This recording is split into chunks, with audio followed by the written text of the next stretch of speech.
the broad framework that would set the basis for our discussion today.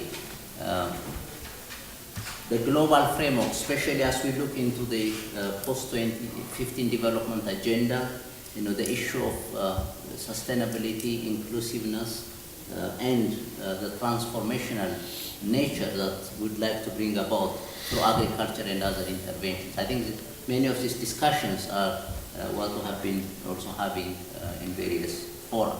So what we'd like to do now is I'll introduce the panel members, and then I'll be asking them specific questions, I think, to address, given the vulnerabilities that the seeds face, what are some of the things that are in place in terms of policy, in terms of specific actions that are happening on the ground that could help us to build resilience in terms of food and nutrition security in the small island states.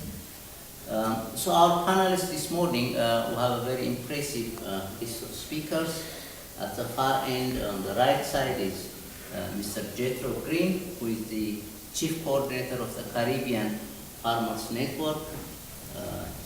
He is a very experienced speaker and has a lot of interesting insights to share with us, so I'm sure you will enjoy listening to his interventions. Then we have Maria Balabola, who is she's the CEO of the Pacific Island Private Sector Organization, PIPSO.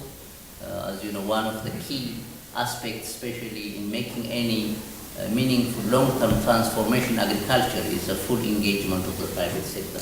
I know many of us also say that the smallholder farmers are also private sector, but in terms of linking to the agri-businesses and facilitating access to markets, especially for smallholder farmers, the private sector plays a very critical role.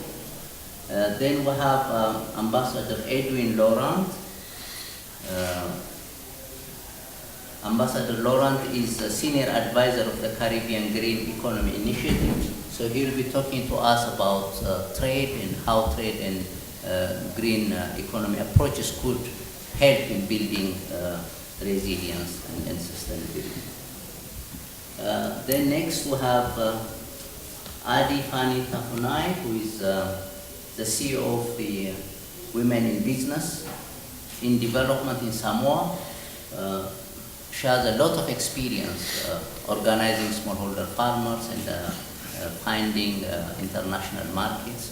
Very interesting experience and very encouraging results that she will be sharing with us.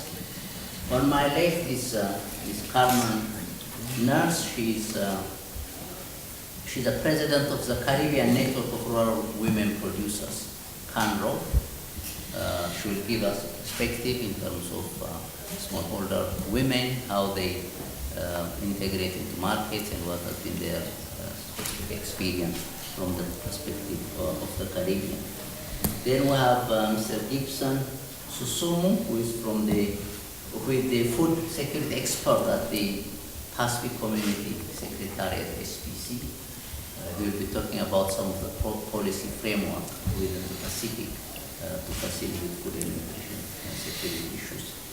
And finally, at the left hand side is Kant Kumar, who is Kant is the president of the Fiji Organic Producers Association, and he is a founding member of the Pacific Organic Producers Association. So he will be also talking about how niche markets and organic production could position the small island states in terms of international markets. So I would start off by asking this question in terms of looking at what's really the policy framework and enabling environment that we have both in the Caribbean and in the Pacific in terms of facilitating building resilience for food and nutrition security. And what's actually working are these policy frameworks facilitating development in this area, and what are the constraints. So I would ask Jethro to give us his perspective from the Caribbean.